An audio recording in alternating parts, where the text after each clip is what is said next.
পিরোজপুরের মঠবাড়িয়ায় চিকিৎসা সেবায় অনিয়ম, মেয়াদ উত্তীর্ণ ঔষধ, ত্রুটিপূর্ণ কাগজপত্রসহ চিকিৎসা সেবায় নানা অনিয়মের অভিযোগে ভ্রাম্যমাণ আদালত বেসরকারি ক্লিনিক ও ডায়াগনস্টিক সেন্টারে অভিযান চালিয়ে ৬৪,০০০ টাকা অর্থদণ্ডাদেশ দিয়েছে।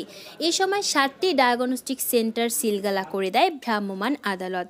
রবিবার দুপুরে মঠবাড়িয়া উপজেলার সহকারী কমিশনার ভূমি ও নির্বাহী ম্যাজিস্ট্রেট মোহাম্মদ রাইসুল ইসলামের নেতৃত্বে পৌর শহরের সকল ক্লিনিক ও ডায়াগনস্টিক সেন্টারে এ অভিযান পরিচালনা করা হয়।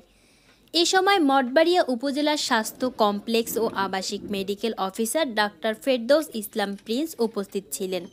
এ সময় চিকিৎসা সেবায় অনিয়ম, মেয়াদ উত্তীর্ণ ঔষধ, ত্রুটিপূর্ণ কাগজপত্র সহ চিকিৎসা সেবায় নানা অনিয়মের অভিযোগে পপুলার জেনারেল হাসপাতাল ও ডায়াগনস্টিক সেন্টারের মালিককে ২০,০০০ টাকা জরিমানা ও অনাদায়ে ১৫ দিনের কারাদণ্ডাদেশ ও সৌদি প্রবাসী হাসপাতালকে ৩০,০০০ টাকা অর্থদণ্ড, অনাদায়ে ১৫ দিনের কারাদণ্ডাদেশ দেয় ভ্রাম্যমাণ আদালত। এছাড়া স্কয়ার ডায়াগনস্টিক সেন্টার, মা diagnostic centre, health care diagnostic centre, Siam diagnostic centre ও ল্যাব এইড ডায়াগনস্টিক সেন্টারের মালিকদের মোট ১১,০০০ টাকা করে অর্থদণ্ড দেয় আদালত।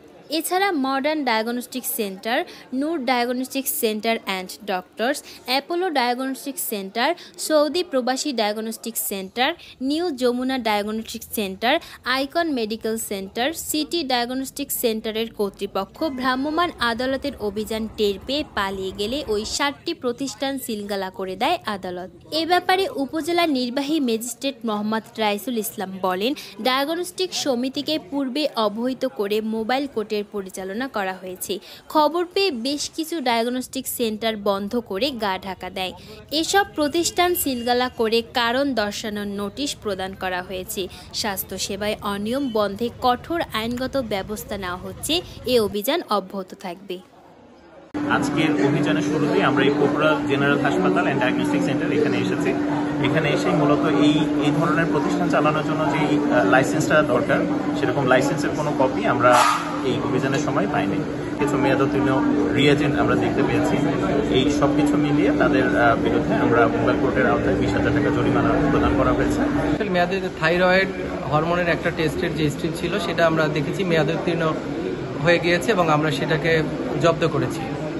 উপজেলা স্বাস্থ্য কমপ্লেক্সের পক্ষ থেকে ডায়াগনস্টিক ক্লিনিক মালিক সমিতির যিনি সভাপতি আছেন তাকেও আমরা বলেছি এবং নির্দেশনা দিয়েছি যে ডায়াগনস্টিক সেন্টারগুলো বা ক্লিনিকগুলো অভিযানের দিন বন্ধ থাকবে সেগুলো আসলে আমরা বন্ধই করে দিব, অর্থাৎ সেগুলোকে তালা বন্ধ করে দেওয়া হবে। সৌদি প্রবাসী হাসপাতালে আসলাম। এখানে এসে ওনাদের যেই মূল কার্যক্রম পরিচালনার জন্য যে লাইসেন্স, ওনারা যদিও বলেছেন যে লাইসেন্সটা ওনাদের আছে, কিন্তু আমরা এখানে এসে দেখতে পাইনি। আমরা জানিয়ে আসার পরেও ওই লাইসেন্স বা এই এখানে যারা ডাক্তার যারা কার্যক্রম পরিচালনা করেন, চিকিৎসা কার্যক্রম পরিচালনা করেন, তাদের যে বিএমডিসি রেজিস্ট্রেশন সার্টিফিকেটটা, যার একটা কপি থাকার কথা সার্বক্ষণিক পরিদর্শনের সময় প্রদর্শনের জন্য, সেরকম কোনো কাগজপত্র পাই নাই, এক। আর ২ নম্বর হলো যে ওনাদের ল্যাবে আমরা পরিদর্শন করেছি, ওখানে বেশ কিছু আমরা মেয়াদোত্তীর্ণ রিয়েজেন্ট বা ল্যাবের ডিভাইস আমরা পেয়েছি, যার কারণে আমরা এখানে সর্বমোট ২টা আইনের ধারায় সর্বমোট আমরা ৩০,০০০ টাকা জরিমানা করেছি। চিঠি গেছে, চিঠি দেওয়ার পর ডায়াগনস্টিক মালিকদের প্রত্যেকেরই মিটিং ডেকে বলা হয়েছে এবং প্রত্যেকের বলা হয়েছে যে